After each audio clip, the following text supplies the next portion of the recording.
মাঝ দুপুরের একরোখা রোদের ভেজে চারদিক কেমন ঝিমিয়ে পড়েছে। বাতাসটাও থমকে আছে। ঘরের ভেতরটা গুমোট। বাইরের হাঁসফাঁস করা গরমের উত্তাপ যেন জানালার ফাঁক গলে ঘরেও ঢুকে পড়ছে। সোফার এক কোণে হেলান দিয়ে বসে নিভান মনোযোগহীনভাবে ফোন স্ক্রুল করছে। ওদিকে নীলা রাগে ফুঁসছে। চোখে মুখে বিরক্তি আর অসন্তোষ। পরনে হালকা গোলাপি সোনালি পাড়ের শাড়ি, সঙ্গে মানানসই হালকা কাজের ব্লাউজ। মুখে প্রসাধনীর ছোঁয়া। খানিকক্ষণ ধরে বসার ঘরে পায়চারি করছে আর প্রত্যাশার উপর জাজ টছে নীলার। গরমের মধ্যে সাজগোজ নষ্ট হয়ে যাচ্ছে অথচ প্রত্যাশার খবর নেই। অধরা একপাশে এসে নীলাকে উদ্দেশ্য করে বলল, প্রত্যাশার কাছে আরেকবার কল দিয়ে দেখ না, যদি এবারে ধরে। নীলার ধৈর্যের বাঁধ এবার ভেঙে গেল। গোজগোজ করতে করতে রাগত কণ্ঠে বলে উঠল, আর কতবার কল দিব? ৩-৪বার কল দিয়েছি, বারবার রিং হয়ে কেটে যাচ্ছে। তোমাদের আদরের রাজকন্যা কল তুলছে না। আমি আর পারব না এই কল টল করতে। আমার অত ঠেকা পড়েনি। অধরা একরাশ দীর্ঘশ্বাস ছেড়ে মৃদু স্বরে বলল, ফোনটা হয়তো সাইলেন্ট করে ব্যাগে রেখেছে। রাস্তায়ই আছে হয়তো। তুই একটু চুপচাপ বসো, প্রত্যাশা চলে আসবে এক্ষুনি। নীলা দেওয়াল ঘড়ির দিকে একবার তীব্র দৃষ্টিতে তাকিয়ে মায়ের মুখের দিকে রক্ত ভঙ্গিতে চাইল। চোয়াল শক্ত করে বলল, আমি পরীক্ষা দিয়ে তাড়াতাড়ি চলে এলাম। আর সে এখনও আসলো না। জানত না দুপুরে নিভান আসবে। আজও বাড়ি যেতে হবে। তা আজকে ওর কলেজে যাবার এত কি দরকার ছিল শুনি? দুপুর পেরিয়ে যাচ্ছে এখনও উনার খবর নেই। যত্ত সব। অধরা মিনমিনে স্বরে কিছুটা সাফাই দেওয়ার চেষ্টা করল। ও তো বলল, দুটো ক্লাস করেই দুপুরের আগেই চলে আসবে। কি একটা নোট দেবে আজ। মায়ের মুখ থেকে প্রত্যাশার হয়ে এইসব সাফাই শুনে নীলা আরও তেতে উঠল। আম্মু, তুমিও না। ও যা বলে তাই এন্ধের মতো বিশ্বাস করে নাও। এখনও বুঝতে পারো না। আসল কথা হল, প্রত্যাশা ও বাড়ি যাবে না, তাই কলেজের অজুহাত দিয়েছে। এখন ঘাপটি ডিগ্রি রে আছে। ফোনও ধরছে না। মুখে বলেনি ঠিকই, তবে আমি জানি ও ইচ্ছে করেই এমন করছে। নিভান বলল, আরে নীলা, তুমি একটু শান্ত হও। ফ্যানের নিচে এসে বাতাসে বসে থাকো তো। সমস্যা নেই, অপেক্ষা করি না হয় ততক্ষণে প্রত্যাশা আসুক। কোনো ব্যাপার না। নীলার রাগ মুহূর্তে আরও বেড়ে গেল। প্রত্যাশার দেরি হওয়া নিয়েও কেউ কিছু বলছে না। এই প্রত্যাশা এখনও আসছে না, এই নিয়ে ও কিছু বলছে। এতে সবাই ওর উপরই বিরক্ত হচ্ছে। নীলার মনে হয়, প্রত্যাশার জন্য যেন সবই মাফ। ওর এই উড়নচণ্ডী স্বভাব, ভুল ত্রুটি, কিছুই কারো চোখে পড়ে না। এই ভেবে নীলার ভেতর ঈর্ষাপূর্ণ মনোভাবটা ঠিকরে বেরিয়ে এল। রাগ চাপা গলায় বলল, আমি এক্ষুনি নীরবকে ফোন দিচ্ছি। বলে দেই, প্রত্যাশা আজও বাড়ি যাবে না। তাই এখনও কলেজ থেকে ফেরেনি, আবার কলও তুলছে না। আমরা চলে যাচ্ছি। বাবা কিছু বললে, তুমি এটা বলে দিও। একনাগাড়ে কথাগুলো বলে নীলা ফোন হাতে তুলল। পাশে জামাই থাকায় অধরা কিছু বলতে গিয়েও থেমে গেলেন। শুধু বললেন, আরেকটু দেখ না। কিন্তু নীলা কিছু শুনল না। নিভানও এবার বিরক্ত হল। মাসে সংসার করতে গিয়ে নিভান ঢের অনুমান করেছে, নীলাটা বেশ রাগী আর জেদি। নিভান হতাশ নিঃশ্বাস ফেলে চুপচাপ রইল। শহরের নামকরা সিটি কেয়ার ক্লিনিক। শান্ত দুপুরবেলা। ক্লিনিকের রিসিপশনের সামনে জন পুলিশ অফিসার দাঁড়িয়ে। তারা রিসিপশনিস্টের সঙ্গে নিচু স্বরে কিছু কথা বলছে। সেই থেকে সামান্য দূরে দাঁড়িয়ে নীরব। গায়ে ঝকঝকে ইউনিফর্ম, কোমরে সার্ভিস ভলবার, আর মুখে কঠিন এক গম্ভীর ভাব। এক হাত পকেটে গুজে মেরুদণ্ড সোজা করে দাঁড়িয়ে। চোখে তীক্ষ্ণ দৃষ্টি নিয়ে চারপাশটা দেখছে। হঠাৎ পরিচিত কণ্ঠস্বর ভেসে এলো। ঘাড় ফিরিয়ে তাকালো। গলায় স্টেথোস্কোপ ঝুলানো, এক হাতে ফোন আরেক হাতে কপাল চুলকে সার্থক বলল, আরে এসপি সাহেব যে, তা এখানে হঠাৎ কি মনে করে? নির্বের গায়ে ইউনিফর্ম, বোঝাই যাচ্ছে ডিউটিতে আছে। আর কি জন্য এসেছে তা সার্থকের অজানা থাকার কথাও নয়। নীরব চোখ নামাল না, আগের মতোই সোজা দৃষ্টি রেখে গাম্ভীর্য ভরা কণ্ঠে বলল, ডিউটি, ডক্টর। কেউ কেউ যেমন শুধু ডিউটি আওয়াজ দেয়, কেউ আবার সেটার মানে বোঝে। আমি বোঝাতে আসিনি, করতেই এসেছি। ডিউটিতে এসেছি। সার্থক ভাবল, এই নীরব আজীবনই তোত্তারায় থেকে যাবে। উত্তরটাও ওকে তোত্তারা সুরে দিতে হল। সার্থক জোর করে ঠোঁটের কোণে হালকা হাসি টেনে বলল, যতই হোক আত্মীয় মানুষ তুমি, চলো আমার চেম্বারে বসবে। বলো কি অর্ডার করব, চা না কফি? এটা হসপিটাল, বাসা নয়। আর এখানে আমি আতিথেয়তা গ্রহণ করতে আসিনি। আমার উপর বর্তানো দায়িত্বে আসছি। দায়িত্ব তো আমারও কম নয়, এসপি সাহেব। তফাৎ হল, আমার দায়িত্ব এখানে জীবন বাঁচানো। তোমারটা হয়তো অপরাধ খুঁজে বার করা। অপরাধ থাকে বলেই জীবন বিপন্ন হয়, ডক্টর। আর সেই অপরাধ দমন করাই আইনের লোকের দায়িত্ব। সব দায়িত্বের ভাষা এক নয়, অফিসার। এখানে দেহটা আগে, অপরাধটা পড়ে। জানি, ডক্টর, তবে মনে রাখো, কখনো কখনো অপরাধটাই দেহের ভিতরে ঢুকে পড়ে। তখন ডাক্তারের ডিগ্রি রি আর লিশের ডিগ্রি লি, দুটোই দরকার হয়। সার্থক আর বাড়তি কথা না বলে আন্তরিকতা দেখিয়ে বলল, বলো কিভাবে হেল্প করতে পারি? রোগী নাকি রিপোর্ট, কি ব্যাপারে জানতে চাও? নীরব এক শব্দে বলল, সব। ক্লিনিকের বিরুদ্ধে অভিযোগ এসেছে, গত 1 মাসে 5 জন রোগী ভুয়া রিপোর্টের ভিত্তিতে ভুল চিকিৎসায় গুরুতর অসুস্থ হয়ে পড়ে। একজন ডিগ্রি তত্ত্ব মুখেও পতিত হয়। 13 ভাই কেস করে। কেসের তদন্তের জন্য পুলিশের ঊর্ধ্বতন কর্মকর্তা সরেজমিনে তদারকি করতে এসেছে। এর মধ্যে এএসআই তানভীর এসে বলল, স্যার। নীরব তাকিয়ে জবাবে বলল, হ্যাঁ বলো। স্যার, ক্লিনিকের যে মালিক তিনি অভিজ্ঞ ডাক্তার। তিনি একজন সিনিয়র ডাক্তার। তানভীরের এক সমস্যা আসল কথা না বলে বড় দৃশ্যপট টানে। নীরব কপাল কুঁচকে তাকিয়ে ঠান্ডা স্বরে বলল, আসল কথা বলো। তানভীর ঢোক গিলে বলল, জি স্যার বলছি। স্যার, ক্লিনিকের মালিক দেশের বাইরে আছে। পরশু দেশে ফিরবে। ওকে। আর শোন, ল্যাবে গিয়ে খোঁজ নাও, রিপোর্ট তৈরি করে কে? আরও কয়েকটা কথা বলে নীরব। তানভীর জবাবে বিনম্রভাবে বলল, জি স্যার। ঠিক আছে। ওদিকে সার্থক চিলমুডেই আছে। ভাগ্যিস সে এই ক্লিনিকের একজন নতুন ডক্টর। দিন আগে ক্লিনিকের মালিক শেয়ার নেওয়ার জন্য অফার করেছিল। নিবে করছিল, বাট নেয়নি। সার্থক মনেমনে ভাগ্যকে ধন্যবাদ জানায়। এখন তদন্ত করে যা হয় হোক গা। ক্লিনিক সিলগালা হলেও তার কিছু যায় আসবে না। সে অল্প দিন হলো এখানে কনসালটেন্ট ডক্টর হিসেবে আসছে। নীরবকে উদ্দেশ্য করে সার্থক বলল, আচ্ছা, কোনো হেল্প লাগলে বলো। আমি এখন বাসায় যাচ্ছি, বাই। নীরব প্রত্যুত্তরে সৌজন্যমূলক বলল, ঠিক আছে। হাতের ফোনটা অন করতেই একে একে হোয়াটসঅ্যাপে নোটিফিকেশন আসতে লাগল। আগে নজরজরা আটকালো বহুল প্রতীক্ষিত রাগী অথচ মায়াবী মুখটিতে। পা দুটো থেমে গেল জমিনে। চোখ দুটো মোবাইলের স্ক্রিনে। সার্থক নিষ্পলক ফোনের স্ক্রিনের ছবিতে চেয়ে। কয়েকটা ছবি, একটাতে মুখ একটু স্পষ্ট, তাছাড়া বাকি ছবিগুলো এক সাইড নয়তো ঝাপসা।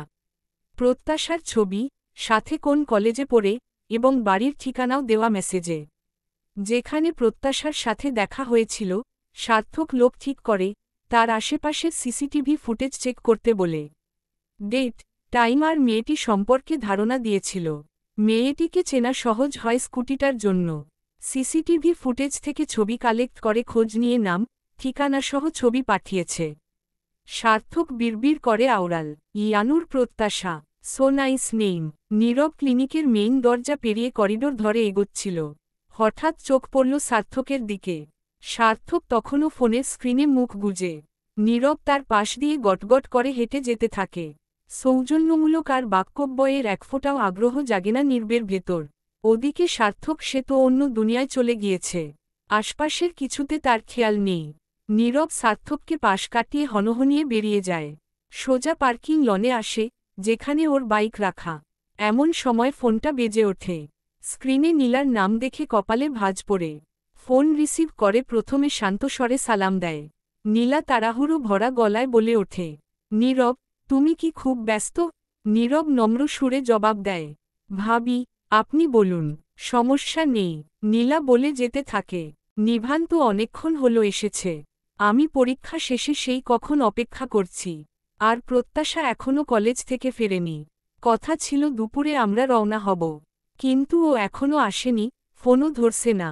নিভানের আবার অফিসের তাড়া। ও আমাদের নামিয়ে দিয়ে অফিসে যাবে। এখন প্রত্যাশাকে না আনলে তো বাবার কথাও রাখা হবে না। কি করি বলো তো? তুমি একটু বাবাকে বুঝিয়ে বলো, কেমন? আর প্রত্যাশা বোধহয় যেতে চাই। নীলার কথা সম্পূর্ণ শোনার আগেই নীরব বলল, ভাবি, আপনি ভাইয়ার সাথে চলে আসুন। আমি কিছুক্ষণ পরেই ফ্রি হব। আমি প্রত্যাশাকে নিয়ে আসব। ভাইয়ার কাছে কাইন্ডলি ফোনটা একটু। নীলা আকাশ থেকে পড়ার মতো অবাক হল। কোথায় ভেবেছিল নীরব অন্তত প্রত্যাশার এরূপ আচরণে রাগ প্রকাশ করবে, প্রত্যাশাকে নিয়ে অসন্তোষ কিছু বলবে। সেখানে কি না, নীরব যেচে বলছে নিজে এসে নিয়ে যাবে। নীলার মুখটা থমথমে হয়ে যায়। বিরস মুখে নিভানের হাতে ফোন দেয়। নিভান, হ্যালো বলতেই এপাশ থেকে নীরব বলল, ভাইয়া তুমি ভাবিকে নিয়ে আসো। প্রত্যাশা কলেজ থেকে ফিরলে আমি ওকে নিয়ে আসব। নিভান স্বস্তির সুরে বলে, আচ্ছা। প্রত্যাশার স্কুটিতে হঠাৎ করে সমস্যা হয়।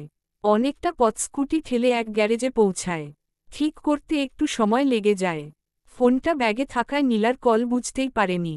নীলা চলে যাওয়ার ঠিক মিনিট 5 পরেই প্রত্যাশা বাসায় ফেরে। অধরা প্রত্যাশাকে রাগ করতে থাকেন, একবার ফোন চেক করবে না, দেরি হচ্ছে জানিয়ে দিবে না। প্রত্যাশা ঠোঁট উল্টে সব বকা হজম করে নেয়। কিছুক্ষণ পর প্রত্যাশা আয়নার সামনে দাঁড়িয়ে কেবল ভেজা চুলে চিরুনি চালাবে। অধরা রাগী মুখাবয়ব করেই এগিয়ে আসল। গম্ভীর মুখে খেতে ডাকল। আচমকা প্রত্যাশা অধরার গলা হাতে জড়িয়ে ধরে আদুরে ভঙ্গিতে বলে, ও আম্মু সরি, সরি, সরি। যাও, এমন আর হবে না। তাও রাগ করো না। মেয়ের এই আদুরে ভঙ্গিমায় অধরার রাগ আর টেকে না। মুখে হালকা হাসির রেখা নিয়ে বলল, ভাগ্যিস নীরব সব সামলে নিল। যদিও না আসতে চাইত, তাহলে তোর শ্বশুরের কাছে আমাদের কতটা ছোট হতে হতো। নিভানকে দিয়ে সেদিন কত করে বলিয়েছেন, আবার ফোনেও বলেছেন তোকে যেন নীলার সাথে পাঠাই। শেষমেশ তুই না গেলে ভদ্রলোক সত্যিই হতেন। হয়নি তো, তাই আপাতত এই টপিক বাদ দাও। অধরা তোয়ালে হাতে নিয়ে মেয়ের ভেজা চুল যত্ন করে মুছতে থাকে।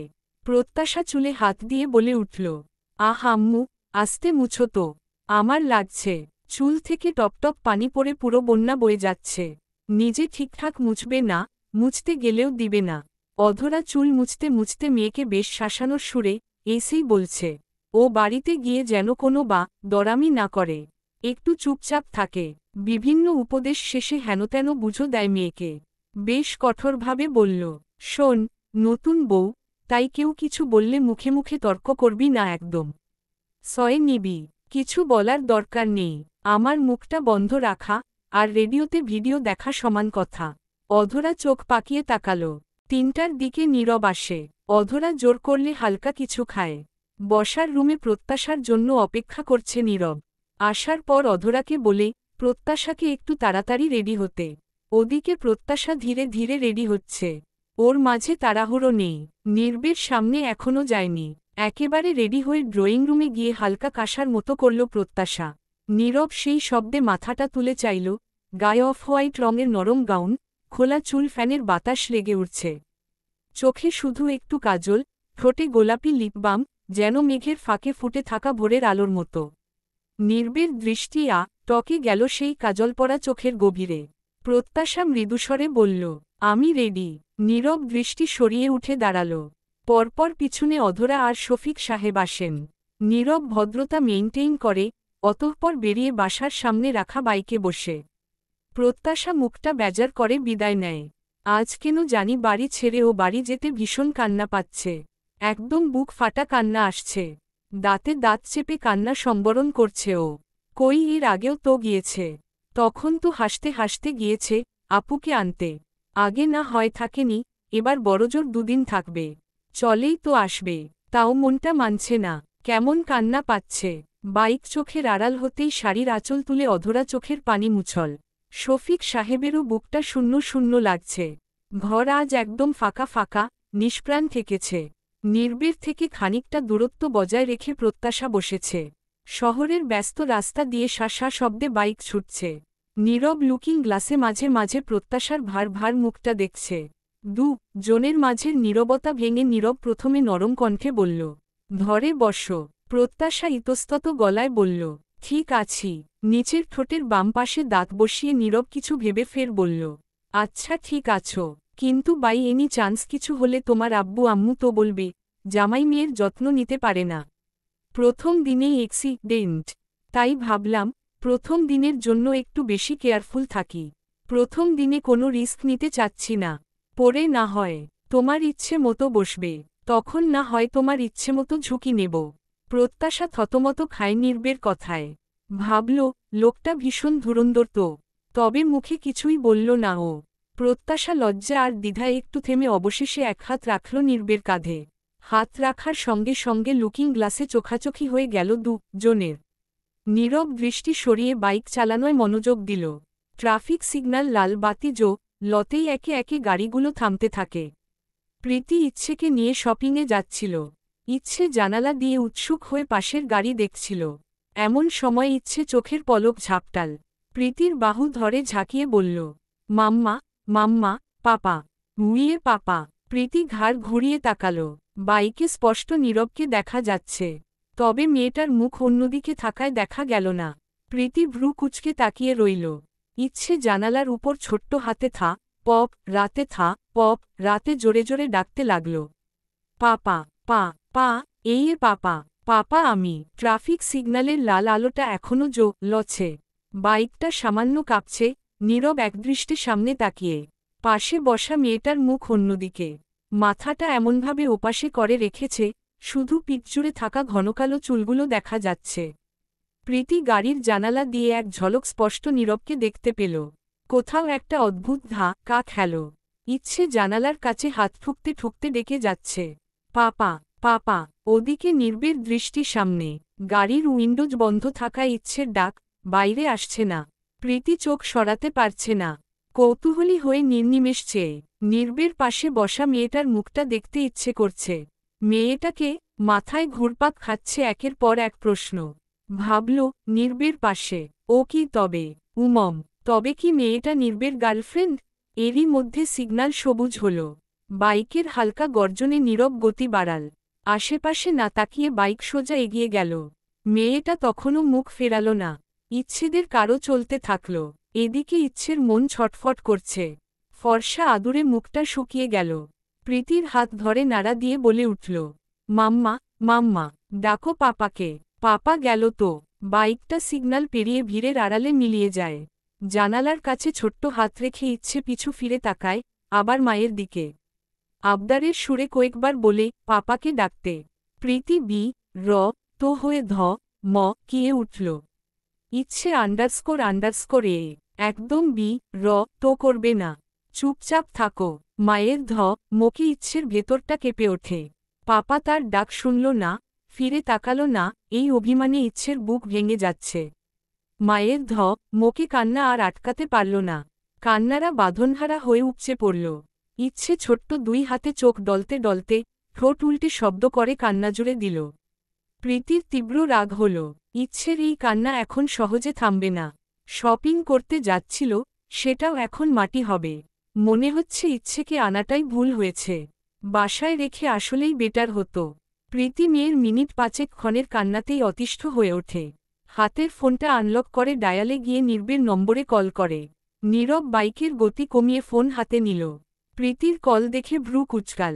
এয়ারপড বের করে কানে গুজে হ্যালো বলতেই ওপাশ থেকে প্রীতি কিছুটা ঝাঝালো স্বরে বলে উঠল, ইচ্ছে খুব লাগছে। তুমি কি মানবতা দেখাতে আসতে পারবে? উফ, এখন মনে হচ্ছে ইচ্ছে যেমন ছিল তেমনই না হয় থাকত। আর 5টা বাচ্চার থেকে আলাদা, অস্বাভাবিকভাবেই বেড়ে উঠত। শুধু শুধু সাইকিয়াট্রিস্টের কথা মতো তোমার হেল্প নিয়ে ওকে স্বাভাবিক করার প্রসেসটা রং ছিল। এখন আমাকে রীতিমতো সাফার করতে হচ্ছে। প্রীতির কণ্ঠে তোত্তারা সুর। জবাব দেওয়ার ইচ্ছে হলেও নীরব নিজেকে সামলে নিল। শান্ত গলায় শুধু বলল, আই উইল ট্রাই। ওকে। প্রত্যাশা শুধু নির্বের বাক্যটা শুনল।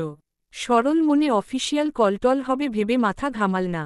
বিশালাকা একতলা বাড়ি, অফ হোয়াইট রঙের দেয়াল, রোদের আলোয় যেন মোলায়েম ঝিলমিল। বাড়ির এক পাশে সবুজে ঘেরা বাগান, অন্য পাশে সুইমিং পুল। সামনের অংশে জোড়া রঙিন ফুল গাছের বাহার। প্রবেশপথের ঠিক সামনে বাইক থামায় নীরব। শুনশান পরিবেশ। হেলমেট খুলে ধীরে ঘাড় ঘুরিয়ে তাকায় প্রত্যাশার দিকে। ঠান্ডা, গভীর চোখে চেয়ে বলল, গেট ডাউন। প্রত্যাশা বিনিময় হালকা মাথা নাড়িয়ে নেমে দাঁড়াল। নীরব ত্রস্ত পায়ে হাঁটা ধরল। প্রত্যাশা এদিক ওদিক একপল চেয়ে পিছু পিছু এগোল। এতক্ষণ বাইকে বসে যেটুকু আনিজি হচ্ছিল তা যেন নিমিষেই হাওয়ায় উড়ে যেতে লাগল। শুধুই আত্মীয় পরিচয় নয়, এবারে বাড়ির ছোট বউ হিসেবে এসেছে। এতে প্রত্যাশার মধ্যে প্রথমে একটু নতুন অনুভূতি জাগলেও কেমন একটা লাগলেও ধীরে ধীরে তা মিলিয়ে গিয়েছে। বর্তমানে এই নিয়ে ওর মাঝে না আছে বিশেষ কোনো হেলদোল, আর না তো কোনো মাথা ব্যথা। নেহায়েত আম্মু পৈপি করে হাজারটা বারণ নিষেধাজ্ঞা আরোপ করে দিয়েছে, তাই একটু চুপচাপ থাকার চেষ্টা করে চলেছে। নীরব বেল চাপতেই কয়েক মুহূর্তের মধ্যেই পড়ি বুয়া এসে দরজা খুলে দেয়। নীরবের পিছনে প্রত্যাশাকে দেখে জলজল করে উঠল ওর চোখ দুটো। উত্তেজনায় গলা চড়িয়ে চেঁচিয়ে উঠল, খালাম্মা, খালুজান, ছোট খালাম্মা, কই গেল সবাই? ছোট ভাইজান তো ভাবিরে নিয়ে আইছে, তাড়াতাড়ি আইসেন সবাই। পরীর চেঁচানোতে নীরব একপলক শান্ত দৃষ্টিতে তাকালো পরীর দিকে। সেই দৃষ্টিতেই পরী যেন মাটিতে গেথে গেল। ঠোঁট দুটো অল্প ফাঁক হয়ে রইল। ছোট ভাইজানকে সেবা ঘের মতো পায়। আজ নতুন বউ আসছে, তাই উত্তেজনা একটু বাড়াবাড়িই করে ফেলেছে। বুঝে গেল এত জোরে চেঁচানোটা ঠিক হয়নি। ভাইজান এখন রামধমক না দিলেই হয়। কিন্তু অবাক করে দিয়ে নীরব কিছু বলল না। ড্রয়িং রুমে বসে সিরিয়াল দেখছিল শর্মিলা। চেঁচামেচি শুনে তাড়াহুড়ো করে এগিয়ে এলেন। শর্মিলাকে দেখে প্রত্যাশার মুখে ঝলমলিয়ে উঠল হাসি। শর্মিলাও একগাল হেসে আদুরে গলায় বললেন, আরে প্রত্যাশা, কেমন আছো? প্রত্যাশা মিষ্টি হেসে বলল, প্রিয় ছোট আন্টি, আমি খুব খুব ভালো আছি। আগে বলো তুমি কেমন আছো? শর্মিলা খুব মিশুকে স্বভাবের আর নরম দিলের মানুষ। প্রত্যাশার সাথে জনের ভালো বনে। শর্মিলা এগিয়ে এসে স্নেহভরে এক হাতে প্রত্যাশার কাঁধ জড়িয়ে ধরে বললেন, এই তো মা, আলহামদুলিল্লাহ আছি। আগে তুমি দেখে বলো তো, তোমার পুরনো ছোট আন্টি আগের মতোই আছি কিনা, নাকি বদলে গেছি? প্রত্যাশা মুচকি হেসে চোখ টিপে বলল, আরে আন্টি, একদম আগের মতোই আছো। শুধু দেখছি গলায় একটু বেশি মায়া আর আদর লেগেছে এতটুকুই। শর্মিলা গালভর্তি হেসে বললেন, এই দুষ্ট মেয়ে, তোমার কথার জবাব দেওয়া যায়? চলো চলো ভেতরে চলো। প্রত্যাশা হাস্যোজ্জ্বল মুখে পা বাড়ায়। নীরব শর্মিলাকে উদ্দেশ্য করে জিজ্ঞেস করল, ছোট মা কোথায়? আপা তো রুমেই আছে। কেন কিছু দরকার নীরব? আমাকে বল। আমি কথার মাঝেই নীরব বলল, না ছোট মা, তেমন কিছু নয়। মা কে দেখতে পাচ্ছি না তাই। আমার একটু দরকার আছে, আর্জেন্ট যেতে হবে। আমি যাচ্ছি। মা জিজ্ঞেস করলে জানিয়ে দিও। আচ্ছা আচ্ছা। এই তো এলি, ভালো করে ভেতরে পা রাখলি না আবার কোথায় চললি? থমথমে মুখ আর গম্ভীর কণ্ঠে কথাটা বলতে বলতে এগিয়ে এলেন নিহারিকা। তার উপস্থিতি টের পেতেই প্রত্যাশার মুখের হাসি মুহূর্তে ফ্যাকাশে হয়ে গেল। নীরব উত্তরে বলল, মা, একটু দরকার আছে। সন্ধ্যার আগেই ফিরব। নিহারিকার মুখের রেখায় মুহূর্তেই রক্তির ছাপ প্রকট হয়ে উঠল। কঠিন দৃষ্টিতে প্রত্যাশার দিকে তাকালেন। সমস্ত ক্ষোভ যেন এসে বর্তাল মেয়েটির উপর। এই মেয়েটার জন্যই তো ছেলেকে কাজ ফেলে তড়িঘড়ি ফিরতে হয়েছে। আবার এই গরমে ছুটোছুটি করতে হবে। তখন যদি নীলার সাথে চলে আসত, তাহলে তো আর এই বাড়তি ঝামেলা হয় না। সাধে কি আর মেয়েটাকে পছন্দ হয় না? উফ, এই সব আচরণের জন্য মেয়েটাকে মনে ধরে না। নীলা এসে বলল, কলেজের নাম করে কোথায় বন্ধুদের সঙ্গে স্কুটি রেসে মেতে উঠেছে, আল্লাহ জানে। ফেরেনি, ফোনও ধরছিল না। নিভানের সেকেন্ড আওয়ারে অফিসে ফেরার জন্য প্রত্যাশাকে ফেলেই শেষমেশ চলে আসতে হল। নীলার কাছ থেকে এসব শোনার পর থেকেই নিহারিকার মেজাজ চটে আছে। নিহারিকা ভাবেন, যতই হোক, এখন ও এ বাড়ির বউ। ওর সাথে এ বাড়ির সম্মান জড়িয়ে আছে। এখনও যদি একটা দামড়ি মেয়ে হয়ে ওভাবে স্কুটি নিয়ে সারা শহর ছসে বেড়ায়, তার উপর এক দল ছেলে বন্ধুসহ, এরকম হলে সোসাইটির লোকজন নানান কথা বলবে। মেয়েটার বাবা মা হয়তো এসব কিছু প্রশ্রয় দেন, কিন্তু তিনি এসব চুপচাপ মেনে নেবেন না। মেয়েটাকে আদব কায়দা শেখাবেন, উড়নচণ্ডী জীবনযাপন আর অগোছালো আচরণের ইতি টানাবেন। হঠাৎ কিছু মনে পড়ার সাথে সাথে শর্মিলা তৎক্ষণাৎ বলে উঠলেন, দাঁড়া নীরব, যেভাবেই হুট করেই হোক না কেন, বিয়ে তো হয়ে গেছে তোদের। আর বিয়ের পরেই প্রথম প্রত্যাশা এই বাড়িতে এসেছে। এক কাজ কর, একটু দাঁড়া। জনকে একসাথে মিষ্টি খাওয়াতে হবে। এটা কিন্তু রেওয়াজ। নীরব বিরক্ত সূচক আউড়িয়ে বলল, ছোট মা, থাক না।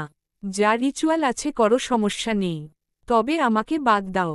শর্মিলা হৈ হৈ করে উঠলেন, এই না, তাই বললে চলে নাকি? যা হবে একসাথেই। একটু দাঁড়া বাবা, যতই হোক নতুন বউ, মিষ্টি মুখ না করালে চলে। নীরব খানিক অনিচ্ছা নিয়েই নরম হল। ড্রয়িং রুমের হইচই বিরক্ত হয়ে নীলা রুম থেকে বেরিয়ে মাত্র আসল। এসব দৃশ্য দেখে মুখ বাকাল। শর্মিলা নীলাকে দেখেই বললেন, নীলাশা মা, মিষ্টি নিয়ে আসো তো। একটু তাড়াতাড়ি করো মা। নীলা মুখে কিছু না বললেও ভেতরে ভেতরে পের মতো ফোঁসফোঁস করতে থাকে। গোজগোজ করতে করতে ভাবল, আরে মাত্র এসেছে, আর এতেই ওকে নিয়ে এদের আদিক্ষেতা দেখে লছে। কোথাকার রাজকন্যা এসেছেন, এখন তার জন্য কি না আমাকে মিষ্টি নিয়ে যেতে হবে। উফ, এখন হাড়ে হাড়ে টের পাচ্ছি। সেদিন বিয়েতে প্রত্যাশাকে ফোর্স করা আমার বড় বউ কামি ছিল। কোন ভুলে যে শ্বশুরের কাছে ভালো সাজতেন গিয়ে নাচতে নাচতে বিয়েটাতে রাজি হয়েছিলাম। আমার আব্বু আম্মুর ভালোবাসায় আদরে যেভাবে ভাগ বসিয়েছে, ঠিক সেভাবে আমার শ্বশুর বাড়ির লোকদেরকেও ও আমার থেকে কেড়ে নেবে। বুঝি না ওর ভাগ্য এত সুপ্রসন্ন হয় কিভাবে। কিছু না থেকেও সব পেয়ে বসে ও। নীলা গোমরা মুখে মিষ্টির ট্রে নিয়ে যায়। শর্মিলা হাসিমুখে নিহারিকাকে বললেন, আপা তুমি শুরু করো। নিহারিকা এগিয়ে এসে প্রথমে ছেলের মুখে একটা মিষ্টি দিলেন। তারপর প্রত্যাশার মুখের সামনে মিষ্টি তুলে বললেন, নাও। প্রত্যাশা ছোট করে হা করে মিষ্টিটা মুখে নেয়। নিহারিকা তীক্ষ্ণ চোখে প্রত্যাশার দিকে চেয়ে রসকসীন স্বরে বললেন, সংসারে থাকতে হলে কথাবার্তায় ভদ্রতা লাগে, আদব কায়দা লাগে। মিষ্টি করে কথা বলা, মানুষের সাথে সম্মান রেখে চলা, এইগুলো বড় গুণ। আশা করি সবসময় মিষ্টির মতো মিষ্টিভাষী হবে। মুখে সবসময় কথার খই ফুটবে না। মুখে মধু না থাকলে মানুষ সম্মান দিতে জানে না। তাই তড়িঘড়ি করে গালের মিষ্টিটুকু গিলে নিহারিকার কথা কেড়ে নেয় প্রত্যাশা। মুচকি হেসে বলল, শুধু মধু থাকলে তো আবার পিঁপড়া বসে, তখন আবার পিঁপড়া তাড়ানোর হ্যাপা। তাই আমি কি করি জানেন, মধুর সাথে একটু আধটু ডিগ্রি শো রাখি। তবেই না পিঁপড়া দূরে থাকে, সবই ঠিকঠাক থাকে। নীরব মিষ্টি খেয়ে তৎক্ষণাৎটি টেবিল থেকে পানির গ্লাস তুলে নিয়ে ধকধক করে পানি খাচ্ছিল। প্রত্যাশার প্রথম দিকের কথা শুনে বেচারা বেশম খেতে বসছিল। অল্পের চেয়ে নিজেকে সামলে নিয়ে ত্রস্ত পায়ে বেরিয়ে গেল। শর্মিলা ঠোঁট টিপে হাসলেন। প্রত্যাশার এমন ঠাসঠাস কথা বলা শাশুড়ির যে পছন্দ হবে না তা নীলা বেশ বুঝে নেয়। মনেমনি খুশিও হয়। নিহারিকা চোখ রাঙিয়ে বললেন, এই কথাগুলা শিখেছ কোথায়? কেবলই না বললাম কথাবার্তায় ভদ্রতা বজায় রাখতে হয়। প্রত্যাশা হেসে প্রত্যুত্তরে বলল, এক মায়ের সংসার থেকে শিখেছি। সমস্যা নেই, এখন আস্তে আস্তে আরেক নতুন মায়ের সংসার থেকে সব শিখে নেব। নিহারিকার মুখের আদল কিছুটা পরিবর্তন হয়ে আসল। একটু নরম স্বরে শুধালেন, তোমার বাবা মা কেমন আছেন? কিছুক্ষণ পর বাড়ির সবার সাথেই প্রত্যাশার দেখা সাক্ষাৎ প্রায় শেষ। আবির কোচিং থেকে ফিরে প্রত্যাশাকে দেখে একদফা মজা লুটে টিপ্পনিকা টতে ভোলেনি। বেআইন এখন নতুন ভাবি একটু আধটু রসিকতা না করলে চলে। এ বাড়ির জুনিয়র সদস্য ছটফটে চঞ্চল, দুষ্টু আনিশা, তবে দেখতে ভারী মিষ্টি। এর সাথে তো প্রত্যাশার গলায় গলায় ভাব। ড্রয়িং রুমে প্রত্যাশার কোলের উপর বসে আছে। প্রত্যাশা মজার মজার গল্প বলে শোনাচ্ছে, তো আবার ডাসকস সিংহ বুলবুলি খেলছে। মাহবুব সাহেব সিঙ্গেল সোফায় বসে প্রতিবেশী এক মহিলার সাথে কথা বলছেন। নিহারিকা এসে মহিলাটিকে নাস্তা দিলেন। প্রত্যাশারা একটু দূরে টিভির ওদিকে থাকা সোফায় বসে। ওখানে নীলাও আছে, বসে ফোন স্ক্রুল করছে। নিহারিকা আর চোখে ওদিকে চাইল। এখানে একজন প্রতিবেশী আসছে, পরিচয় করিয়ে দেওয়া হল। নতুন বউ, একটু চুপচাপ থাকবে, তা না আনিশার সাথে খিলখিলিয়ে হাসছে। এসব ভেবে তপ্ত নিঃশ্বাস ফেললেন নিহারিকা। প্রতিবেশী শেলি বেগম কিছু কথাবার্তা শেষে বললেন, মাশা আল্লাহ মাহবুব ভাই, আপনার দুই ছেলের বউই মিষ্টি দেখতে হয়েছে। ভালোই করেছেন, এক বাড়ি থেকে দুই মেয়ে এনে। আগে থেকেই চেনাজানা পরিচয় ছিল। নিশ্চয় বড় বউয়ের আচার ব্যবহার, তারপর পরিবারের ব্যবহারে মুগ্ধ হয়েই ছোট মেয়েকেও বৌমা করে আনলেন। নিহারিকার মুখে হাসি নেই। মাহবুব সাহেব কিছু বলার আগেই শেলি বেগম দীর্ঘশ্বাস ফেলে বললেন, আমার ছেলেটার জন্য একটা ভালো সম্বন্ধ এসেছিল। ছবি দেখে পছন্দও হয়েছিল।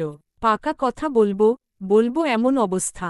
মেয়েটি প্রাইমারি স্কুলের শিক্ষক, দেখতে শুনতেও মন্দ না। কিন্তু খোঁজখবর নিয়ে জানলাম, মেয়েটা নাকি অনাথ আশ্রমে বড় হয়েছে। কারো সাহায্যে পড়াশোনা করে চাকরি পেয়েছে। বুঝতেই পারছেন, এমন পরিচয়হীন মেয়ে কি আমাদের বাড়ির বউ হওয়ার যোগ্য? তাই আর আগাতে পারিনি। গরিব হোক তবুও পরিচয় থাকলে এগোনো যেত। তাই ঘটককে একেবারে না করে দিয়েছি। ঠিক করেছি না ভাই? নিহারিকা বেগম সহসাই বলে উঠলেন। ভাবি ঠিকই করেছেন, বংশ পরিচয় ছাড়া একটা মেয়ে, কে জানে তার তে কি বইছে। বাবা মার ঠিক ঠিকানা নেই, কেমন স্বভাবের ছিল, কি চরিত্রের ছিল কেউ জানে না। কে জানে, কোনো কাজের ফল নয় তো। আমি তো কখনোই চাইব না কারোর ঘরের বউ এরকম এক অনিশ্চিত অতীত নিয়ে আসুক। না করে ভালোই করেছেন। মাহবুব সাহেব হালকা গলা পরিষ্কার করে গম্ভীর স্বরে বললেন, দুইজনের কথাই শুনলাম, তবে একটা কথা বলি, মানুষ জন্মসূত্রে পরিচয় নিয়ে জন্মায়, কিন্তু চরিত্র গড়ে ওঠে নিজের কর্ম আর মনুষ্যত্ব দিয়ে। যে মেয়ে এত প্রতিকূলতার মধ্যেও মানুষের মতো মানুষ হয়েছে, নিজে লেখাপড়া করে শিক্ষক হয়েছে, সে তো সমাজের কাছে উদাহরণ হওয়ার মতো। শেলি বেগম ইতস্তত গলায় বলল, কিন্তু সমাজ কি বলবে মাহবুব ভাই? সবাই যখন জানবে পরিচয়হীন, বংশপরিচয় শুনলে সবাই ভ্রু কুচকাবে। ভাবি, সমাজ তো অনেক কিছুই বলে। সমাজকে খুশি রাখতে গিয়ে কত কত ভালো মানুষ অবহেলিত হয়েছে। আর এই অনাথ হওয়াটা কি তার দোষ? কোনো কারণে বাবা মার থেকে বঞ্চিত হয়েছে, আশ্রয় দেয়নি আত্মীয় স্বজন, তাতে তো তার মানবিক মূল্য কমে যায় না, বরং বেঁচে থাকার জন্য যে লড়াই সে করেছে, সেটাই তার পরিচয়। মানুষ ভালো হলে তার তের পরিচয় দরকার নেই। নিহারিকা নাকমুখ কুচকালেন, স্বামীর কথা পুরোপুরি মানতে পারলেন না। বললেন, তুমি যাই বলো না কেন, আমার কাছে তো একটা পরিচয়বিহীন মেয়ে মানে ভবিষ্যতে হাজারটা প্রশ্ন, অসম্মানের ব্যাপার। কে জানে সে আসলে কার না কার তো দূষিত ডিগ্রি কোক্ত তো হতে পারে, একই তো বহন করে সেও যে ভবিষ্যতে অমন ধাঁচের হবে না, এর গ্যারান্টিই বাকি। মাহবুব সাহেব শান্ত কিন্তু দৃঢ় গলায় বললেন, নিহা, কারো অতীত তার নিয়তি হতে পারে না। চরিত্র হচ্ছে মানুষের আসল পরিচয়। আর পাপ ডিগ্রিতে বহন হয়, এ ধারণা অজ্ঞতা ছাড়া কিছু নয়। করলে সি, ভালো করলে প্রশংসা, এই হওয়া উচিত। জন্ম, বংশপঞ্জি দিয়ে নয়। মাহবুব সাহেব এক মুহূর্ত থেমে ফের বললেন, মানুষ হওয়াটাই আসল, পরিচয় বড় নয়, মনুষ্যত্ব বড়। ছেলের জীবনসঙ্গী হওয়ার যোগ্য সেই, যার মন সৎ, আর চরিত্র নিষ্কুলস। সৌন্দর্য, অর্থ সম্পদ এগুলোও বড় নয়, নির্ভেজাল একটা মনই বড় সম্পদ। আর সংসারের সুখ শান্তির জন্য এমন একটা নির্ভেজাল মনের মেয়েই দরকার। শেলি বেগম কিছুটা বিব্রত মুখে সায় দিয়ে বললেন, ঠিকই বলছেন ভাই, আসলে আমরা এভাবে ভেবে দেখি না তো। নিহারিকার মুখ দেখে স্পষ্ট বোঝা যাচ্ছে, স্বামীর কথায় তিনি সহমত নয়। ওনার ভেতর কিছুটা দ্বিমত রয়ে গেল, তবে প্রতিবেশীর সামনে আর তর্কে জোরালেন না। ওদিকে সব কথা শুনল, আর চোখে সবটা লক্ষ্য করল নীলা। ভাবল, আব্বুকে তো ছোট থেকেই খুব লয়াল জানতাম। ভেবেছিলাম আর যাই হোক প্রত্যাশার ব্যাপারটা বিয়ের সময় অন্তত শ্বশুরবাড়ির গুটি কয়েকজনকে হলেও জানিয়ে বিয়ে দিবে। বিশেষ করে শ্বশুর শাশুড়ি আর জামাইকে তো মাস্ট জানাবে। কিন্তু মায়ের নিহারিকা কথা শুনে তো মনে হচ্ছে কিছুই জানেন না। আরে বাস, মা জানলে পরে তো বিয়েই হয় না দেখছি। নীরবও কি তবে কিছুই জানে না? আচ্ছা, যখন প্রত্যাশার ব্যাপারে নীরব সবটা জানবে, তখন ওর রিকশন কেমন হবে? ও কি ওরকম পরিচয়বিহীন একটা মেয়েকে নিজের বউ হিসেবে মানতে পারবে? ইগোতে লাগবে না? শুনেছি সত্যি কখনো চাপা থাকে না, কখনো না কখনো তোঠলের বেড়াল বেরিয়ে আসবেই।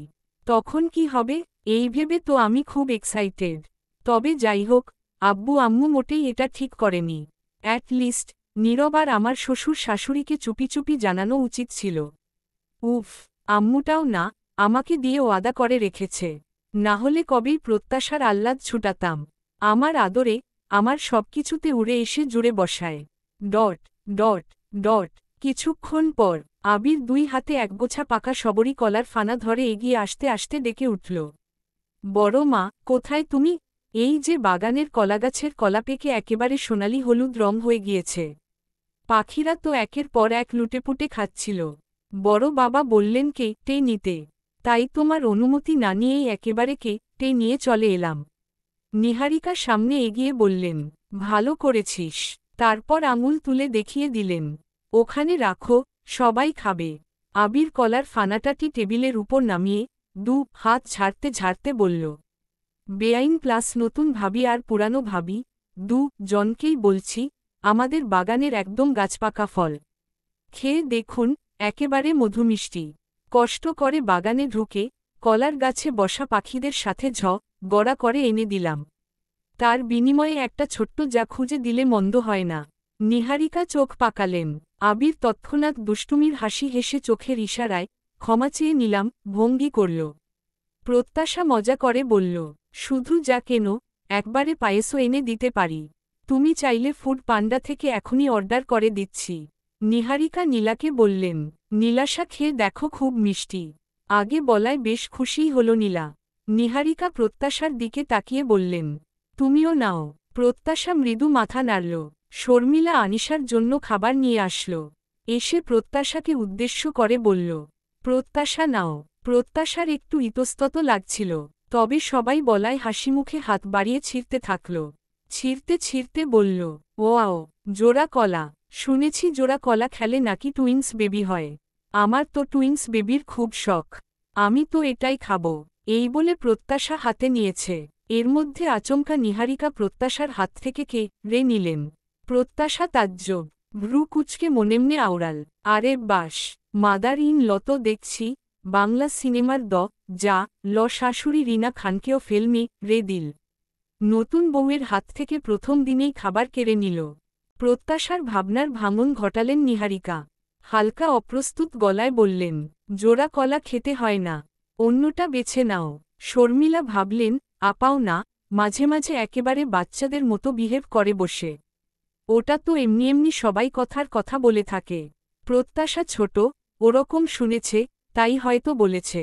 নিহারিকা এবারে নিজে হাতে তুলে প্রত্যাশার দিকে বাড়িয়ে নরম গলায় বললেন, এটা নাও। একটা, দুটো নয়, এই বাড়িতে 1000টা বাচ্চা আসুক, তবে আর যেন কখনো যমজ না হয়। শত সন্তানের জন্ম দিও, সমস্যা নেই মা, তবে আর যমজ বাচ্চা চাই না। প্রত্যাশা বিস্মিত চোখে চেয়ে অস্ফুটস্বরে বলে ফেলল, শত সন্তান? অতগুলো জন্ম দিতে গেলে আমি সুস্থ থাকব তো? কিচেনে সন্ধ্যার নাস্তা তৈরিতে ব্যস্ত দুই যা। এতক্ষণ আবির আর আনিশার সঙ্গে আড্ডা দিয়ে প্রত্যাশা হাঁটতে হাঁটতে কিচেনের দিকে এল। প্রত্যাশাকে দেখে শর্মিলা মুখাবয়বে হালকা হাসি ছড়িয়ে স্নেহভরা কণ্ঠে জিজ্ঞেস করলেন, প্রত্যাশা এখানে? কিছু দরকার শোনা? প্রত্যাশা এগিয়ে এসে মৃদু হেসে বলল, না ছোট আন্টি, আসলে বসে থাকতে থাকতে কোমর ধরে আসছিল, তাই একটু হাঁটাহাঁটি করছি। ওহ, নিহারিকা তেলে ভাজা পিঠা বানাচ্ছিল। প্রত্যাশা কাছে এগিয়ে এসে বলল, বড় আন্টি, আমি হেল্প করি? নিহারিকা আর চোখে একপল প্রত্যাশার দিকে তাকিয়ে ফের দৃষ্টি সরিয়ে নিলেন। খুন্তি হাতে পিঠা উল্টাতে ব্যস্ত ছিলেন। তেলের ফোঁটার টকবক শব্দে রান্নাঘর গরম। গরমের তোপে নিহারিকার ফর্সা মুখে ঘাম জমেছে। শাড়ির আঁচল তুলে কপালের ঘামটুকু মুছে নিয়ে বললেন, থাক মা, এখন দরকার নেই। কাজ করতে গিয়ে গরম তেল ফেলে হাত পুড়িয়ে নিলে শেষে তোমার মা বলবে একদিনের জন্য ঘুরতে গিয়েছিল মেয়ে, আর তাকে দিয়ে কি না শাশুড়ি রান্নাবান্না করে নিয়েছে। একদিনেই হাতে খুন্তি তুলে দিয়েছে। যেদিন শুধু বেড়াতে নয়, সংসার করতে আসবে, একেবারে আসবে, সেদিন থেকে সংসারের দায়িত্ব নিও। সেদিন খুন্তিটা হাতে তুলে দেব। কেমন দক্ষতা তা দেখে, তখন না হয় একসাথে রান্নাঘর ভাগাভাগি হবে। প্রত্যাশা গমগমে স্বরে বলল, সংসারের দায়িত্ব তো আর আকাশ থেকে পড়ে পাওয়া যায় না। আগে তো পরীক্ষায় পাশ করতে হবে, তাই না? আর আমি তো এখনও বেড়াতে এসেছি পরীক্ষার হলে না। খুন্তি তো দিন, আগে পিঠা উল্টাতে শিখি, তারপর না হয় সংসার উল্টেপাল্টে দেখব। মুখে তো বেশ সাহস দেখাচ্ছ। আচ্ছা, মুখে যখন এত কথার খই ফুটছে, আবার মনেও এত জোর, তাহলে নাও খুন্তিটা। দেখি পিঠা উল্টানোর হাত কতটা চলে। দেখা যাক, ভবিষ্যতে কতটা সংসার সামলাতে পারবে। প্রত্যাশা খুশি মুখে খুন্তিটা হাতে নিয়ে বলল, ঠিক আছে, আজ পিঠা, কাল সংসার, ধীরে সুস্থে সবই সামলে নিব। প্রত্যাশা দক্ষ গিন্নির মতো পিঠা উল্টেপাল্টে তুলতে থাকল। নিহারিকা বেশ অবাকই হলেন। প্রত্যাশার ওরকম বাচ্চামো চালচলনে উনি ধারণা করেছিলেন এ মেয়ে নীলার থেকেও কাজকর্মে কাচাই হবে। ওদিকে নীলা রুম থেকে বেরিয়ে এদিক দিয়ে যাচ্ছিল। কিচেনে প্রত্যাশার গলা শুনে দাঁড়িয়ে পড়ে। কথাগুলো কানে যেতেই মুখটা একটু ভার করে ভ্রু কুঁচকে ভাবল, শুরু হয়ে গেল ওর ভালো মানুষই দেখানো। আমাকে খাটো না করলে ওর পেটের ভাত হজম হয় না তো। আগ বাড়িয়ে এটাওটা কাজ দেখিয়ে সবার থেকে প্রশংসা কুড়াবে, বাহবা নিবে। সাধে কি আর ওকে আমার অ্যালার্জি লাগে? যেখানেই যাবে ওর পাকনামি করতেই হবে। নীলা এগিয়ে এসে শাশুড়ির সামনে ভদ্র নম্র মেয়েটির মতন দাঁড়াল। মুখাবয়বে হালকা হাসি নিয়ে কোমল গলায় বলল, মা, কিছু করতে হবে। আসলে এতক্ষণ রুম গোছাতে ব্যস্ত ছিলাম তো। এতদিন ছিলাম না, আপনার ছেলে তো সব এলোমেলো করে রেখেছিল। পুরো রুম জুড়ে সব ছড়ানো ছিটানো ছিল। উফ, এতক্ষণ সব গুছাতে গুছাতে আমি ক্লান্ত। পরি কালকের রান্নার জন্য মশলা বেটে নিচ্ছিল। চোখ দুটো কপালে তুলে মশলা পিষতে পিষতে ভাবল, ঘরে বাচ্চা নাইকো, কাচ্চা নাইকো। এইটুকুন সময়ে কে এত সব ছড়াইয়া ছিটাইল। দুপুরের দিকে আমিই না সব গুছাইয়া ঘর ধুইয়া মুইছা ফোকা ফোকা কইরা থুইলাম। নিহারিকা জবাবে নরম স্বরে বললেন, ছোট আছে, প্রত্যাশা সাহায্য করছে। তুমি যেহেতু ক্লান্ত, যাও রুমে গিয়ে বিশ্রাম নাও। আচ্ছা মা। নীলা মুখটা শুকনো শুকনো করে শাড়ির আঁচল দিয়ে গলা আর কপালের ঘাম মুছার মতো করে নিয়ে প্রস্থান করল। নিহারিকা চা বানানোর জন্য কেটলিতে পানি গরম করতে দেয়। ওদিকে শর্মিলা আর প্রত্যাশা কাজের ফাঁকে গল্প জুড়ে বসেছে। থেমে নেই পরি, সেও সাথে এই গল্প সে গল্প জুড়েছে। তার আবার দুঃখের গল্পই বেশি। কথার ফাঁকে শর্মিলা পরীর বড় বোনের কথা জিজ্ঞেস করলেন। ওহো, পরি, তোমাকে একটা কথা জিজ্ঞেস করব ভেবেছি। বলেই তো গিয়েছিলাম। তা কালকে যে তোমার অসুস্থ বোনকে দেখতে গিয়েছিলে, এখন সে কেমন আছে? আছো কোনো মতন? আল্লাহ যে হালে রাখছে আর কি ছোট খালাম্মা। কথা শুনে প্রত্যাশা বুঝল পরীর বোনের মিসক্যারিজ হয়েছে। এ কথা সে কথা বলতে বলতে পরি আপনমনে বলতে লাগল। বোনডার বিয়ার বছর 5 হইল, তাও সোয়াই ভালা হইল না। রিস্কা চালাইয়া যা কামাই করে, সব জুয়া খেইলা এহানে ওহানে গিয়া ফুর্তি কইরা খোয়া দেয়। 4ডা ছোট ছোট ছাওয়াল মেয়ে নিয়ে বোনডার হয়েছে যত যা লা। বিয়ার পর থাইকাই স্বামী দেখতে পারে না, কোনো মিল মহব্বত নাইকা।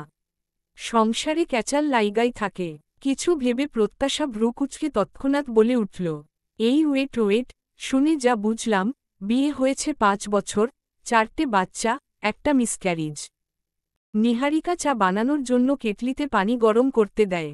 ওদিকে শর্মিলা আর প্রত্যাশা কাজের ফাঁকে গল্প জুড়ে বসেছে। থেমে নেই পরি, সেও সাথে এই গল্প সে গল্প জুড়েছে। তার আবার দুঃখের গল্পই বেশি। কথার ফাঁকে শর্মিলা পরীর বড় বোনের কথা জিজ্ঞেস করলেন।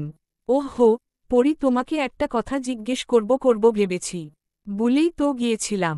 তা কালকে যে তোমার অসুস্থ বোনকে দেখতে গিয়েছিলে, এখন সে কেমন আছে? আছো কোনো মতন? আল্লাহ যে হালে রাখছে আর কি ছোট খালাম্মা। কথা শুনে প্রত্যাশা বুঝল পরীর বোনের মিসক্যারিজ হয়েছে। এ কথা সে কথা বলতে বলতে পরি আপনমনে বলতে লাগল। বোনডার বিয়ার বছর 5 হইল, তাও সোয়াই ভালা হইল না। রিস্কা চালাইয়া যা কামাই করে, সব জুয়া খেইলা এহানে ওহানে গিয়া ফুর্তি কইরা খোয়া দেয়। 4ডা ছোট ছোট ছাওয়াল মেয়ে নিয়ে বোনডার হয়েছে যত যা লা। বিয়ার পর থাইকাই স্বামী দেখতে পারে না, কোনো মিল মহব্বত নাইকা। সংসারে ক্যাচাল লাইগাই থাকে। কিছু ভেবে প্রত্যাশা ভ্রু কুচকে তৎক্ষণাৎ বলে উঠল, এই ওয়েট, শুনে যা বুঝলাম, বিয়ে হয়েছে 5 বছর, 4টে বাচ্চা, একটা মিসক্যারিজ। আঙুলের করে গুনে গুনে হিসাব করতে থাকে প্রত্যাশা। ভ্রু দুটোতে ঢেউ ফেলে বলতে থাকে, তারপর তুমি বলছো তাদের মধ্যে মিল মহব্বত নেই, মানে ভালোবাসা নেই। বর দেখতে পারে না, ইয়া আল্লাহ, ইয়া মাবুদ। বর দেখতে পারে না, মহব্বত নেই, 5 বছরে তাই 4টে বাচ্চা, সাথে একটা মিসক্যারিজ। এই অবস্থা দেখতে পারলে না জানি কি হতো। শর্মিলা ফিক করে হেসে ফেলে। নিহারিকা গম্ভীর দৃষ্টিতে তাকাতেই প্রত্যাশার ঠোঁটজোড়া থেমে যায়। শাশুড়ির দৃষ্টি দেখে ভড়কে গেল, এই রে ভুল কিছু বলে ফেলল নাকি? যা মনে হলো তাই তো বলল। মেয়েটা চালচলনেই না, কথাবার্তাও ইমম্যাচিউর। তখন তিনি শত বাচ্চার কথা, এমনি কথার কথা বলছিলেন, মেয়েটা লাজলজ্জা নিয়ে চুপ করে থাকবে না। না তা না, ইমম্যাচিউর কথাবার্তা বলে ফেলে। নিহারিকা চা ভর্তি কাপটা প্রত্যাশার হাতে তুলে দিয়ে বললেন, এটা গিয়ে তোমার শ্বশুরকে দাও। আর হ্যাঁ, তোমাকে এখন আর কিচেনে আসতে হবে না, বাকিটা আমিই করে নিব। সন্ধ্যার পর ড্রয়িং রুমে সবাই নীরব। একটু আগেই ফিরেছে। প্রত্যাশার সাথে দেখা হয়নি। প্রত্যাশা মাহবুব সাহেবকে চা দিতে গিয়ে গল্প জমিয়েছিল। মাত্র ড্রয়িং রুমে এসে জয়েন করল। নিভানের সাথে দেখা হতেই উচ্ছ্বসিত চোখে মুখে বলল, জিজু, কখন আসলে? নিভান হাসি মুখে বলল, এই তো একটু আগে। বসো তুমি। প্রত্যাশা ৩ আসন বিশিষ্ট সোফায় নীলার পাশে বসল। নিভান টিভির রিমোট হাতে তুলে টিভি অন করে অপর পাশের সোফায় বসল। নীলা মৃদুস্বরে বলল, আম্মুর সাথে একটু আগে ফোনে কথা হয়েছে আমার। আম্মু কিন্তু বারবার বলে দিয়েছে চুপচাপ থাকতে, বেশি পাকনামি করতে বারণ করেছে। প্রত্যাশা ঠোঁট উল্টে বলল, আমারও আম্মুর সাথে কথা হয়েছে। এই তো মাত্র কথা বললাম। নীলা কিছু বলবে তবে শর্মিলাকে দেখে কথাটা গিলে নিয়ে চুপচাপ রইল। শর্মিলা পিঠাসহ আরও নাস্তা এনেটি টেবিলে নামিয়ে রাখল। আনিশা শর্মিলার শাড়ির আঁচল ধরে পিছু পিছু এঁকেবেঁকে পা ফেলে আসছিল। নিভান আনিশার এক হাত ধরে টেনে কোলের উপর বসাল। গাল টিপে বলল, এই আমাদের পাকনি বুড়ি, কি খবর, পড়াশোনা নেই? আনিশা চোখমুখ কুঁচকে বলল, উফফো, ছাড়ো তো বড় দাদান, আমার লাগছে। নিভান হেসে আরও আদর করে গালে চাপ দিয়ে বলল, আরে পাকনি বুড়িকে রাগলে তো একদম বুড়ি বুড়ি লাগে, ঠিক যেন চুল পাকা চাঁদের বুড়ির মতো। আনিশা নাক ফুলিয়ে বলল, তুমি আমাকে বুড়ি বলেছ, আমি বড় ভাবিকে বলে দিব। তুমি গুণ খেয়েছ, আমি দেখেছি। তুমি এইভাবে আঙুল ঠোঁটে ধরে ফু ফু করে গুণ খেয়েছ। আঙুল ঠোঁটের উপর রেখে আনিশা দেখাতে থাকে। ঠোঁট দুটো চোখা করে ফু এমন ভঙ্গিতে। ওর দেখানোতে প্রত্যাশা ঠোঁট টিপে হাসতে থাকে। নীলা চোখ পাকিয়ে নিভানের দিকে তাকায়, যেন চোখ দিয়েই ভস্ম করে দিবে এমন। নীলার দৃষ্টি তারপর সবার সামনে এভাবে গোপনে গোপনে সিগারেট খাওয়ার বিষয়টা ফাঁস হতেই নিভান থতমত খেয়ে বসে। নীলার চোখের ভাষা বলছে, লুকিয়ে লুকিয়ে সিগারেট খাও না, দাঁড়াও এর মজা পড়ে দেখাব। শর্মিলা ঠোঁট চেপে হেসে প্রস্থান করে। এর মধ্যে পাশের ফাঁকা জায়গায় কারো উপস্থিতি টের পেতেই ঘাড় ফিরে তাকায় প্রত্যাশা। নির্বের ভেজা চুল, গায়ে কালো টি শার্ট আর নীল ট্রাউজার। ভেজা চুল বলে দিচ্ছে জনাব শাওয়ার নিয়ে মাত্র বেরিয়েছে। প্রত্যাশা দৃষ্টি সরিয়ে সোজা হয়ে বসল। নীরব কোনো কিছু না বলে টিভির দিকে চাইল। ওদিকে পরিস্থিতি সামাল দিতে নিভান জোর করে মেকি হাসতে হাসতে বলল, আরে আরে, এইসব কথা কোথা থেকে শিখিস তুই? আনিশা গম্ভীর গলায় বলল, আমি সব জানি। আব্বু গুণ খেলে আম্মু তো খুব কা দেয়। উমম, ছ্যাহ, কি গন্ধ, কি গন্ধ। চোখ প্রায় বুজে ফেলে এমন করে নাকমুখ সিটকে বলে আনিশা। নীলা রাগী দৃষ্টিতে এখনও চেয়ে আছে। নিভান বেচারা বেকায়দায় পড়ে, লে বাবা, নীলা যে খুঁতখুঁতে, মনে হয় না 1 মাস আর চুমু খেতে দিবে। বিয়ের প্রথম দিকে একদিন অফিস থেকে ফেরার সময় খেয়েছিল, তাতেই নীলার নাকে গন্ধ লেগেছিল। ওসব সিগারেটের গন্ধ নীলার সহ্য হয় না, আবার সিগারেটখোরদের পছন্দও নয়। নিভান আনিশার মুখটা বন্ধ করতে তড়িঘড়ি করে পকেট থেকে একটা চকোলেট বের করে দেখিয়ে বলল, এই বুড়ি তোর জন্য ক্যাডবেরি আছে। আনিশা সোজা হয়ে দাঁড়ায়, কোমরে 2 হাত রেখে ভ্রু বাঁকিয়ে বলল, ঘু দিচ্ছ? পু লিশ আছে, ধরিয়ে দিব। হু আঙুল দিয়ে নীরবকে দেখিয়ে বলে। প্রত্যাশা ঠোঁটে ঠোঁট চেপে হাসি আটকে রেখেছে। নিভান বলল, আরে না রে, এইটা ভালোবাসা, ঘু টুস নয়। আনিশা অবশেষে খুশি হয়ে বলল, ঠিক আছে, তবে এখন কিছু বলবো না। কিন্তু আবার, নিভান মনেমনে বলল, আর কিছু বলার বাদ রেখেছিস বোন আমার? প্রত্যাশা আনিশাকে উদ্দেশ্য করে বলল, এই যে আনিশা, শুধু বড় দাদানের পিছনেই স্পাই হয়ে থেকো না, ছোট দাদানের দিকেও নজর রেখো। না জানি কোনোদিন গুপ্তধনের মতো তার কোন কীর্তি বেরিয়ে আসে। আনিশা নিভানের কোলের উপর বসে খেতে খেতে ঘাড় কাত করে জবাবে, হু বোঝায়। নীলা রাগে নিভানের দিকে আর তাকাচ্ছে না, থমথমে মুখ করে পিঠা খাচ্ছে। নিভান পকেট থেকে আরেকটা ক্যাডবেরি বের করে প্রত্যাশার দিকে বাড়িয়ে বলল, প্রত্যাশা নাও। থ্যাঙ্কস। প্রত্যাশা হাসিমুখে নিল। নিভান প্রত্যুত্তরে হালকা হাসল, তারপর আরেকটা ক্যাডবেরি বের করে নীলার দিকে বাড়িয়ে বলল, নীলাশা, এটা তোমার। নীলা মুখের খাবার চিবুতে চিবুতে গম্ভীর গলায় বলল, লাগবে না আমার।